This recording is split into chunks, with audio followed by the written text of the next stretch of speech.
Hello there, everybody. I hope you're having a good weekend. Paul and I are here yet again. We're going to be talking about, what are we going to talk about today, Paul? Activision news, VR maybe a little bit, Oh God. just some random things. Let's get the show started. Let's go right into it.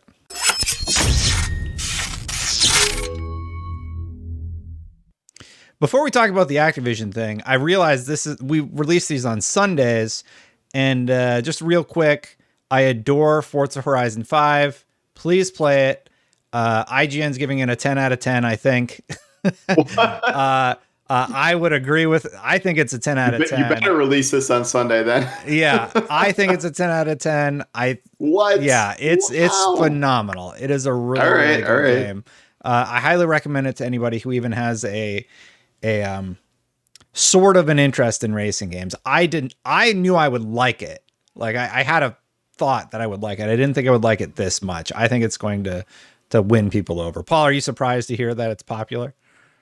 I'm not surprised to hear that it's popular. I'm surprised to hear that you're giving it a 10 out of 10. That's like high honors. So, I mean, I was always planning on playing it, even though I'm not generally into racing games that much these days. But I mean, this seems like it was going to kind of be an exception from the start. So I'm very much looking forward to it, and that's good to hear.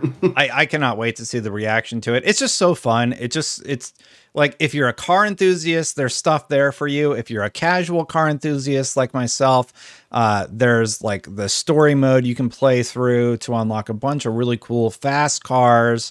You can tune them if you want to. You can, customize them. You can do all sorts of different races. The DeLorean's in there. The Warthog from Halo's in there. It's like, wow. It's just this silly, fun playground, and it's really accessible, especially because, it's on Game Pass. So excited to hear what people think about it once, because I think early access is on the 5th. So that's great. But today, is that 4 Game Passes on the 5th? Forza Horizon 5. I don't know when it comes to Game Pass, but it is also on Game Pass when people are ready to play it. But today, Paul, getting a little bit more serious, just real quick, I wanted to gush about Forza because I'm really excited. It's fair. You wanted to talk about Activision. This was sort of your show suggestion. Mm-hmm. A lot of stuff happened. You have a whole article about it. Why don't you just take us through all the news? Yeah, so this week, Activision did their quarterly earnings report, which showcased that despite all their misconduct allegations, no one has boycotted anything. Call of Duty is still making a ton of money, and they are really optimistic about Vanguard. Diablo 2 Resurrected did very well, and then King is obviously still making a ton of money on the mobile space. And Call of Duty mobile revenue is up 40% by itself. So pretty much, even though Activision's stock price has dropped, generally speaking, with the actually quarterly results, there's been no real impact there. But we did get some pretty major Blizzard news at the same time, where Jen O'Neill has left the company. She was the co-head of the company alongside Mike Ybarra after J. Allen Brack left. And that's not a great look, considering this female co-head of the organization has left after 3 months. We don't really have any super specific details about that, but also alongside that, we have the news that Diablo 4 and Overwatch 2 are delayed, even though they did not technically have release dates as it is. They are probably not going to be coming in 2022, which I think a lot of people assumed that at least Overwatch 2 would be out in 2022, but that is no longer happening, and that raises kind of a whole lot of questions about Overwatch 2 in general, whereas Diablo 4, I can kind of understand it more, but Overwatch 2 just seems like an increasingly bad idea kind of the more time goes on here. I'm not wild. Yeah, your article really hits on a lot of good points about why Overwatch 2 just in general is weird. The fact that it's being played in Overwatch League while nobody has access to it. The fact that it just doesn't feel necessary. It doesn't seem to look better or anything. They could have just updated the Overwatch 1 client. It's just such an odd direction to take the Overwatch franchise, in my opinion. And I was sort of curious to hear your main issues with Overwatch 2. I agree. I think Diablo 4 being delayed, it's sort of whatever. I think right now Activision is going to take a long, hard look at what's going on internally. There are a lot of funds for a lot of the issues that have been brought up that have happened. Bobby Kotick is finally getting rid of his ridiculous bonus where he's getting a $150 million bonus. Well, they have to lay off 900 employees or some ridiculous number. That happened a year or two ago. It's just ridiculous. It's just a mismanagement of funds, it feels like. So anyway, Activision's still doing great. Shares are down 10%, mostly because of the softer window coming up with the delays. But Call of Duty's right around the corner. Vanguard's right around the corner. Of course, it's going to be popular. Warzone's getting an update. And everybody sleeps on mobile stuff. You forget Candy Crush. You forget COD Mobile is still making them money hand over fist. But going back to the main issue, Overwatch 2. What's problematic with it in your opinion? Why does this not work?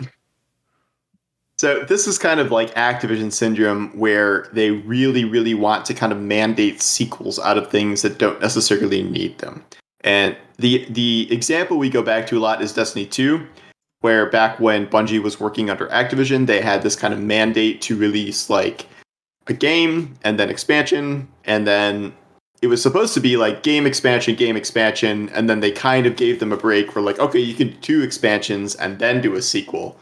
But even though it didn't really seem like they needed a sequel, they did one anyway, and that happened with Bungie, and now it is happening with Overwatch. When Overwatch, all they really needed to do was kind of continually build on the existing game that they set up. And the problem now is by focusing on Overwatch 2, it's not just that they're doing kind of a sequel that isn't necessarily needed. They have stopped development on Overwatch 1, essentially. So by that, if we are assuming that with the new delay, Overwatch 2 comes sometime in early 2023, that will be 3 years without a new Overwatch hero, which for a game in this genre, you have Apex Legends, you have Valorant, you have all these different games that are releasing new heroes every 3 months, every 6 months, whatever it is. But Overwatch is kind of just stopping, and they are just releasing, they stop development on all new heroes until Overwatch 2 comes out, which could be anywhere from like 2.5 to 3 years after their last one, which for a game like this is kind of a death sentence in a lot of ways. And it doesn't make sense that they would just pause the way they have in a game that just should have been continually patched, continually developed upon, and they just wanted to kind of slap a 2 on things, and it doesn't make a whole lot of sense. So I'm not wild about that decision, and I think it's going to hurt the franchise overall, which I think we've already seen. I mean, it's already declined to such a degree that this doesn't really look like a good option for them, and it's pretty clear that this was not the right direction to go. We'll see if they can salvage it when the game does release, but I sort of hate the way they laid this out, and I'm wondering if you feel similarly. Oh, absolutely. That. Ever since the announcement of Overwatch 2, the announcement day of Overwatch 2, I'll never forget. I was like, what? Like, that doesn't make any sense for this franchise. They had been doing such an amazing job telling these stories of the characters through their little vignettes that they were doing about the Overwatch universe. But now like Apex is doing the same thing, and they're just knocking it out of the park. They sort of lost a little bit of steam there, and Overwatch is a phenomenal video game. Like it's great. So to right off the bat segregate your audience into Overwatch and Overwatch 2, it's such an old mentality. And I have to imagine that this delay is them reevaluating that decision and saying, okay, maybe we need to change our methodology here. Maybe we go free to play with Overwatch. We actually bundle in Overwatch 2 for all Overwatch 1 owners, or make it accessible through some other means as opposed to just buying this sequel. I don't know. The only part I'm not aware of is if it's built on like some new version of the engine, or if there's some reason that wouldn't be functional.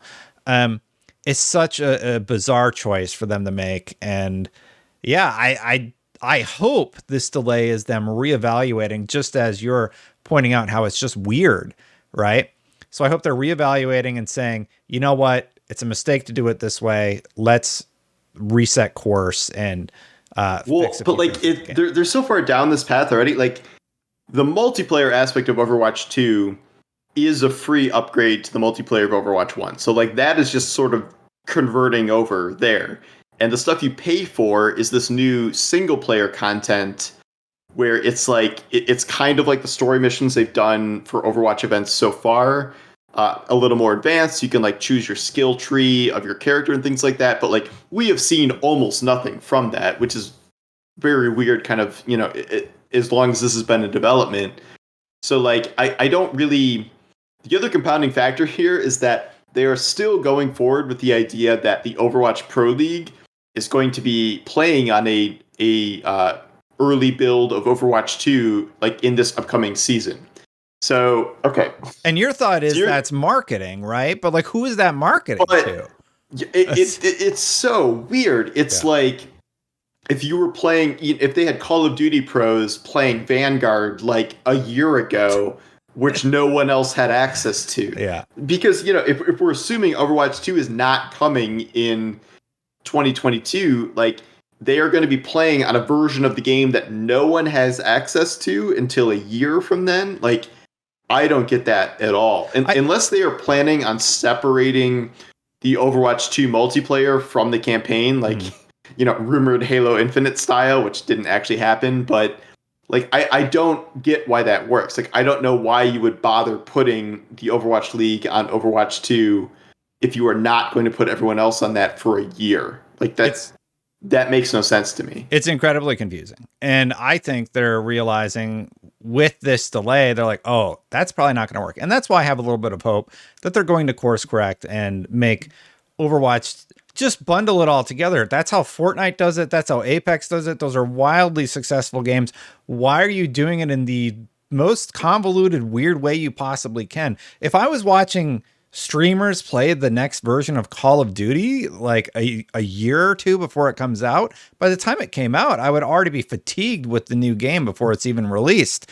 And part of the desire of watching these pros play is to improve your personal game so you can learn stuff from them and be better. But if you're not able to do that by practicing, it's just marketing, and it's less appealing to bad marketing. Yeah. Yeah, so I'm actually really in line with you on that. I think the whole Overwatch 2 thing has been weird from the start. Diablo 4, I'm just excited for. They can delay that as long as they want. I think Diablo 4 already looks great. Diablo 4, at least they have... Okay, Diablo 3 is still like having seasons and stuff, and you can still play Diablo 3 if you want. Diablo 2 Resurrected is here, and that's a hit, and... people like that. It had a rocky start, a lot of server issues, and a lot of server issues because it was built on 15-year-old code or whatever it is. But people, once it works, do enjoy it. And then they're gonna have Diablo Immortal, which is mobile, and yet it is also very good. I've played it. I actually really like it a lot. Yeah. I think I'm looking forward to Diablo Immortal more than I have been Diablo 2 Resurrected, just because it's built on the Diablo 3 engine. So they have like other stuff in the interim that you can do. Whereas Overwatch is like, we are not doing anything for 2 or 3 years until we get Overwatch 2, which is very weird. So I think Diablo can get away with it more. It also makes more sense for Diablo because they lost their game director. He was one of the people that was kind of exited during this whole process. So it makes sense for the delay there. But it's not great because you don't want this to come out in like 2025 or something like that. And yet that could be the current pace we're on. I guess we'll see how it develops. And Blizzard is always kind of running into trouble with not releasing games in any sort of, kind of coherent time frame. Overwatch 2 is, I think, supposed to be the kind of stopgap if it was going to release in 2022, but no longer. So I guess we'll see where that ends up. So we're kind of relying on these remasters and then Diablo Immortal for mobile. So it's going to be a weird sort of interim period for them again. Do you remember how mad people were about Diablo Immortal when it was announced? And now that it's here, people are like, oh yeah, it's great. Like, I think that's just such an interesting change of tone. And it's because the mobile genre gets such a bad rap. No matter what you make on mobile, it sort of gets a bad rap. And here comes Diablo Immortal, and it's actually quite good. So, it's weird because we're in a bubble. Honestly, we're in a bubble where everybody just hates everything mobile. But then what game did you say just had like astronomical sales? Call of Duty Mobile, PUBG Call of Duty Mobile, Mobile, and then Candy I did Crush. I did the EA earnings call today, and it's like Star Wars Galaxy Heroes or whatever it's called has like 100 million players. I'm like, what? Like, Yeah, I barely know what that game is, yeah, and yet it is this massive hit. So you can't count out mobile. And I think even for I'm a core player. I play yeah. console and PC almost exclusively, and yet I think you have to acknowledge that you can branch out sometimes. And if you're a big Diablo 3 fan, it is very hard for me to imagine that you would not enjoy Diablo Immortal. Like, yeah, it's stripped down a little bit, it's simplified, and yet it is still, an entirely new Diablo story experience using kind of the mechanics that you like already. And I think there are plenty of opportunities for mobile to produce games that are worthwhile to play. It's just, I was never a big fan of the whole red shirt guy thing at BlizzCon, like giving Yeah. that guy crap. Like, I did not like that. I do understand at that point, I think everyone was looking for the Diablo 4 announcement, but Well, they that was teased a what we little bit of entitlement, if you ask me. they teased what everybody thought would be Diablo 4, and then they released a mobile game, and everyone was like, It kind wasn't of good felt like, timing. Yes. yeah, it was bad timing because all of this, Yeah. all of this hype built up by fans had been for Diablo 4, and then it wasn't Diablo 4. So, and Diablo 4 looks awesome. So there's that also. Yeah. They definitely won back goodwill, at least in terms of Diablo the 4 is games such a they're weird case, releasing. though, because, like, they showed a ton of that game, like, even, like, a year or two ago. Yeah. And, like, they showed more of Diablo 4 than we see of, like, early previews of, like, a ton of other games. Did they have a beta? I think they had like a beta, didn't they? I don't think they had an actual beta, did Oh, they? okay. I don't remember. If they did, I feel like I would I would have gotten in it. But I mean, they had Diablo Resurrected betas, they had Diablo Immortal betas. I don't think they've had a Diablo 4 beta yet. Okay. So they showed like they really, I think they handcrafted like a vertical slice of that game. But the actual game, there goes EB, is way far behind. So it's tradition for EB to do that every podcast. So. Well, it's good to talk to you a little bit about Blizzard games. Yeah. I haven't been playing, like I haven't played Overwatch since it launched, however many years ago. I do like Diablo quite a bit. The Diablo 2 remaster was really, really cool to play again. Like play Diablo 2 once again. And I think that's great. And yeah, I agree Overwatch 2 is weird and not too worried about Diablo 4's delay. I still want to check out Diablo Immortal. Real quick, Paul, next week, we're going to be talking about Lost Ark. There's a closed beta for like a week, and you and I are going to be diving in probably like the day after this records as it's opening up in the US. If people watching this don't know what Lost Ark is it's like Diablo actually, where you build up a hero and they become really powerful and you get to take them through a story-driven quest. And it is basically the biggest thing ever in Korea and in Russia and all these places. And it's finally being localized to the United States. Now, some people have actually already been playing in the United States using a fan English translation. So all the subtitles were adapted to English. And you can basically play the full game, but you have to use a VPN to access it right now. Okay. Yeah, but I did all that, and it's really fun, Paul. So I am. Oh, you did it. Okay. I did that like a while back. You're dedicated. All right. And I am stoked to play the localized version. I mean, you had me at Korean Diablo, which is how it was described to everybody. Oh, yeah. I've heard there's maybe some concern about the monetization where it might be like a little more pay to win than Diablo was, and yet like I think Pearl if it's Abyss still playable, right? If it's still playable, kind of at baseline, I'm just looking, because Diablo 4 is so far away. Like if anything is remotely close to the Diablo vibes, like I am very much on board with that. And I had never heard of this game up until whenever the first localization trailer debuted. I don't know if it was E3 or when it was, but and then people like you and some other people I know were telling me like, no, like you gotta like check this out. This is right up your alley. Yeah. So I am suddenly very hyped for this. Like I don't, we'll see how it goes. But if it's anything like what people are saying, this seems like kind of exactly what I've been looking for lately, and I'm very curious to see how it goes. Yeah, I'm excited. So more on that next week. We're both going to play more and talk about the closed beta, which has no embargo. uh, Oh, it doesn't. Okay, perfect. yeah, so like you can stream it, you can capture it, you can do whatever you want with it. Yeah. It says that in the thing. So yeah, the final thing I just want to touch on really, I tweeted out about how much I'm not a big fan of VR. I have played a few games that I enjoy, like I like Beat Saber. I played a little bit of Half-Life Alyx, but for me, I just wanted to talk about the reasons I don't like VR, why I think it doesn't have mass adoption yet, because it's sort of been on everybody's mind lately with the metaverse reveal from Facebook, with Xbox talking about and Microsoft talking about the metaverse for Halo, Minecraft, etc. And Paul, so for me, the reasons I don't like VR, and everybody's like, how can you not like VR? You must have a bad headset or something like that. Well, the PlayStation 4 headset, it's blurry, it's uncomfortable, and it's not enjoyable to wear. And as somebody who wears glasses, that compounds the experience because your glasses can fog up easily because you're in this confined thing.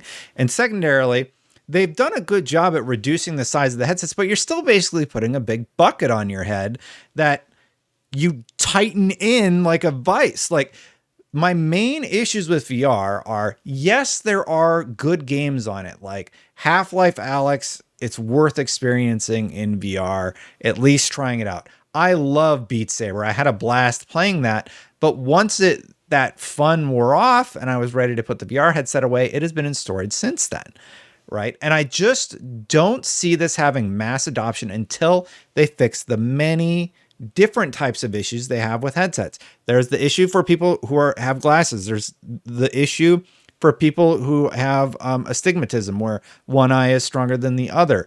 There's issues for anybody with any sort of visual impairment that might get nauseous from the device. There's all of these challenges that VR developers are constantly dealing with. And people were curious to hear from me, like, well, why do you hate VR so much? It's not even that I don't like VR. I'm going to put that out there right now. I like playing it for very short bursts, but I do not see this ever gaining mass appeal for minimum 5 years. But I think it's more like 10 years before we see a version of VR that is just adoptable for the masses. What do you think, Paul? I'd love to hear just your ramble. Yeah, so I don't even have any of those issues. I don't have astigmatism. I don't wear glasses. And so like my problem isn't necessarily with like the headset contraption. Like I bought the original Oculus, the very first one, and then the Oculus Rift, and then I have the Quest. So I have the wireless one.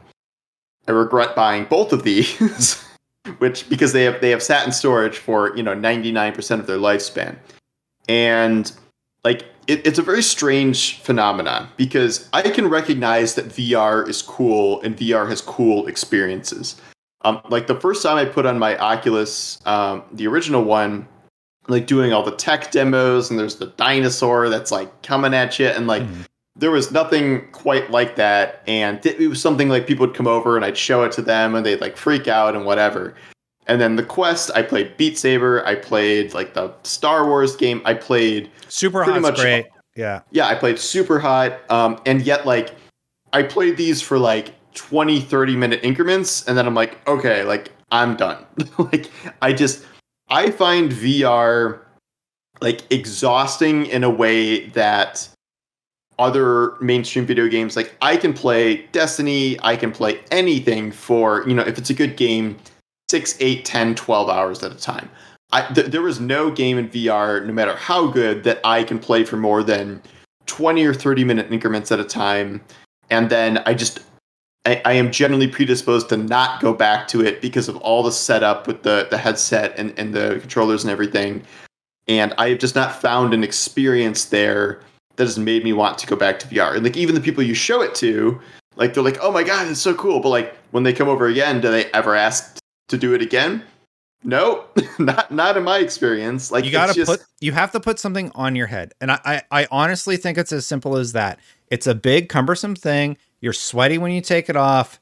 If you're like visiting a friend, it messes up your hair. So like if you spend any time on your hair, like you got to like fix that up. And if it was a pair of glasses, if it was as simple as this and you put it on, and then you got to experience VR. I think we have to get as close to that as we possibly can. Like, In Ready Player One, it's a ski mask, and even that you're gonna have heat issues on the face. So, but like even that, like you could get it to a pair of glasses, and yet I still think that traditional gaming is going to be the preferred experience because like I can't imagine. Okay, like say VR is reduced to a pair of glasses. I still can't imagine playing a game like Destiny where I have to like walk around with the controllers, yeah, being held like this for the gun, or playing a game like New World where I have to have the sword and shield or whatever. Like it is preferable to me to use mouse and keyboard controls or to use a controller in that circumstance. Like I do not find a benefit in like miming the actual response in VR, and that to me hard limits the amount of time I could play it, both in terms of like maybe not it's not nausea for me, it's just kind of like my head is swimming after 45 minutes in VR or something. Mhm. In a way it is not when I'm just playing a normal game. And also just like super hot was exhausting, like ducking behind yeah. cover, and like it is very cool, don't get me Mhm. wrong, and yet like that is not a game I'm going to play for more than like 3 hours total in my entire life. Like it just isn't, and that is not how I'm programmed to enjoy games. The other issue is that VR games, like 99% of the time, outside of maybe Half-Life Alyx, are just like way behind normal games in terms of how they look, how they function. Like there was like you are going into VR most of the time, and you're looking at games that are at least a generation behind current PC and console games, if not 2 generations, depending what you're doing. And then like so, with a game like Super Hot, they just stylized it into Yeah, polygons. That's like it was PS1 smart. Atari era. Mhm. Like and like it works, but like there's a reason they did that, Mhm. and there's a reason you can't do like a photorealistic Super Hot. So the tech is not there yet, and kind of these other visions of the quote metaverse where okay, we're not playing game anymore, we're just sitting in a conference room doing business meetings or whatever. Like to me that is also similar in that like I don't see the benefit of doing that in VR over doing that over a Zoom call or something. Like there is Yeah. no value added in this case where like yeah, sure, I definitely need to own a $400 headset for that and like completely immerse myself in this virtual business environment so I can stare at Mark Zuckerberg with no legs like in Horizon. Like it doesn't make sense to me. Whereas like we're talking like metaverse stuff, like me attending a metaverse Ariana Grande concert, in Fortnite is, more immersive than anything VR has had to offer me. And like that feels more like the future to me than anything I've experienced in VR. And Mhm. VR has been kind of nothing but like a very brief pastime for me. And I know there's a niche that is like very, very hardcore into VR, but like that is all it is. It is a niche. And like even with VR sales increasing over time, I think if you looked at the total number of people who use VR regularly, or the total hours compared to console to PC gaming, like it's not even close. So this like Zuckerberg vision of a VR metaverse is I don't even know if it's 10 years away. It is so far flung with the current system that's set up that I just can't see it being realized in any capacity, and nothing he has shown me from this recent metaverse presentation has given me any confidence. So like, oh yeah, like he definitely knows what he's doing. He knows where we're going with this. Like no, like all that did is reinforce the fact that like I think existing gaming experiences like Roblox, Minecraft, Fortnite, whatever, are closer to what he's envisioning than anything that has to do with VR. the Personally, the idea of playing Grand Theft Auto San Andreas in VR, I can already tell you what it would be like if it was developed today. You would be teleporting everywhere. You would never yep. ride a bike because you can't have continuous motion. The whole reason they have the teleportation mechanic is to combat nausea, within these games. So they always use a teleportation, or for extra nauseous people, they use the directional movement. And like, there's all these things that they do to combat that issue. I don't know how an engineer overcomes the human body's reaction to this experience. It's going to be one of the most difficult challenges that they have. And Paul, you talk about the physical exertion aspect. It's positive, yes, that you can get a workout while using VR, but you got to remember you have a bucket on your head for the whole time. So I don't want to get a workout when I'm playing video games. Like if I want to work out, I'm gonna work out. Like if yeah. I'm playing video games, I want to chill out on my couch. Like this is not why I play video games. Yeah, and like there's so many different, so people are just like, "Oh, you're just hating on VR. You need to toughen up and just play longer or whatever." Like, well, they don't say that, but that's what it feels like they're saying to me, and I'm just like, Yep. "I don't enjoy this experience. It's fine that you do, but I'm telling you that I don't, and many people do not enjoy VR." And you're absolutely right, Paul. It is a niche. It's cool technology. I'll admit that. It's neat to do for 30 minutes once a year, you know, but the goal, the visions that are being set forth by Zuckerberg, by Microsoft are that this is going to become a regular part of our lives. And I just don't see how that happens without 10 years of advancement in technology. And I Trying to realize solve problems that don't exist. It's just like we need to be in we VR. don't Do we? need to be in like metaverse business meetings, or like existing video games are ridiculously fun and engaging right now, and this is not making them more engaging or enjoyable. Like, you know what I mean? Like it's a solution without a problem. And it reminds me of the whole like the Wii motion controls thing, where like the Wii was really popular and they had the joysticks and, you know, waggling the joysticks around. Like, this is motion controls, the future of gaming. And like people tried to mimic that. Like we had the Xbox Connect, we had PS Move, and it was a failure. It was terrible because no one wanted to kind of go off of the existing mechanism, because it was solving a problem that didn't exist. No one had a problem using the controller or the mouse and keyboard to play a game. And they tried to introduce motion controls, and then VR is a version of that where it combines this immersive environment where you have to move your actual body and also motion controls, where it has the things now. And it's a much, I would say, rougher experience than just using a normal video game console or PC. It is not solving a problem for me. I would be very, very curious to see some hard data about VR usage, VR adoption rates, because what people who like VR have just thrown out there, I haven't been able to vet for myself, so I can't say, but like, they're like, oh, it's a huge business that's growing. And I'm like, well, the companies that have a vested interest in sharing that data, are they the ones sharing that data? Right? Or is this some sort of independent study? Like, where is this data coming from? Because I have never met somebody who's like, I can't wait to go home tonight and play VR again. You know, like I just don't encounter people like that. I'll believe it's growing, but like that, there's no context for that. Yeah, exactly. Like, yeah, no, you're right. I haven't met anyone in real life that is like going home to use VR, but I've met plenty of people who play normal video games. Like that's it.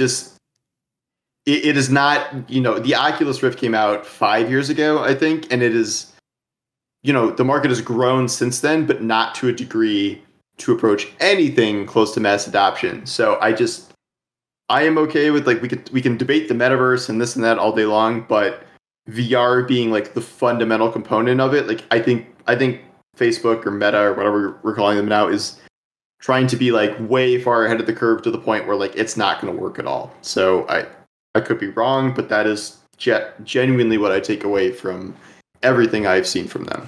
Well, if anybody has the money to do it, it is Facebook. I'm sorry, Meta. I'm not going to call them Meta. Yeah. I refuse to call them Meta. Yeah, well, Facebook has the money to do it. Time will tell. Maybe I have a feeling probably going to get a lot of people just flaming us for not liking VR. And look, if you love VR, that's totally fine. I'm trying to paint a picture for the majority of people who I know who have experienced VR, even the ones who really like it, admit that it's not something they go or they utilize regularly. And the fact that it's now trying to be pushed with these metaverses, it's just really interesting. Clearly, Microsoft and Facebook have identified a business opportunity. I'm saying I don't see it coming to fruition without a vast innovation with the headset technology. There are too many wires. It's too cumbersome. It's great that they've finally got rid of a lot of the wires with some of the versions of these headsets, but need to keep refining. And I think that's minimum 5 years out, maximum 10 years out before we see the technology get to a place where it's widely adoptable. And even if VR like is, quote unquote the future, or we can do these cool social interactions with it, like I don't trust Facebook to be the delivery mechanism of that. Like, one of the things that got brought up is like VR chat is an existing thing in VR already that does pretty much 90% of what Zuckerberg was talking about, except a lot more fun and more interestingly, because you can have your avatar be like anything, not just like guy wearing a business suit with no legs. Like there are things that exist in VR that are already what Zuckerberg was talking about or beyond. So like even if we are just containing it to like, yes, VR is a good thing to use for this stuff, like Facebook itself is so far behind the curve that like I don't even know if they understand that. So I think it's a total mess, and it's a total waste of time to kind of for them to fully pivot to this metaverse idea. But if they want to throw their money at that, feel free. I don't care. Go for it. You brought up something really interesting. The idea of having a business meeting where somebody's dressed as a samurai and somebody's dressed as Master Chief and another person's dressed as whatever. I think there's a societal aspect that maybe isn't being taken into account. Sure, that's zany and fun for some companies, but a lot of companies actually kind of like the uniformity of a business, like a lawyer's office. Are you going to go into a lawyer's office where everybody's dressed like ninjas and samurais and pirates? Like, well, then the Facebook metaverse is for you, where they will mandate your dress code.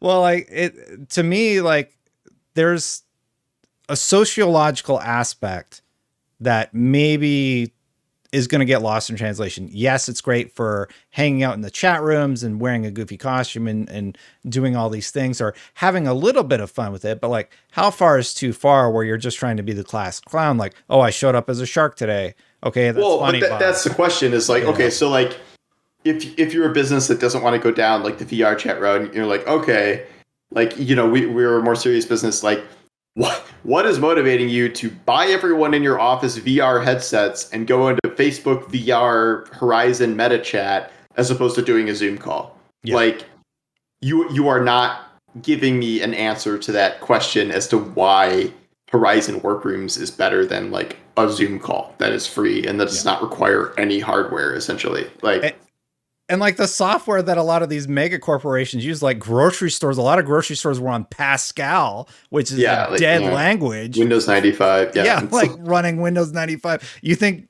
some of these companies are just going to suddenly adopt the metaverse? And if they do, it's just it's like a gimmick. You know what I mean? Like it is not necessary. And if they do that, it's more of just like a symbol of like, oh, we have the money to buy everyone VR headsets, even though like in practicality, it's like, why? It feels weird to me, but I'm getting up there in age. I'm 39, so maybe I'm the old man yelling at the wind, and I don't exactly think the kids are like super into VR either. Like from what I can tell, like the kids are into mobile games and things like that, but in Roblox and Minecraft, but not this.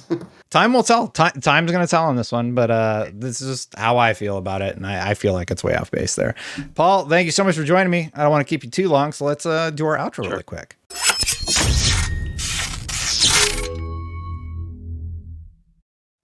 Great conversations today. If people hate me and just want to see Paul, though, Paul, where can they find your stuff? I'm at Paul Tassi on Twitter. I am Paul Tassi on YouTube, where I am doing pretty much daily videos, and then you can Google me for my articles. And I'm right here, so if you want to subscribe to somebody who hates VR as much as you came to the right place, or somebody that can just have a conversation about it. I should probably find somebody who's pretty level-headed, who really enjoys VR, that can inform me about their joys. That is not me. The experience, because you and I are not that person. Yep. Thank you, Paul. Let's get out of here. I'll see you for the next one, everybody. Bye for now.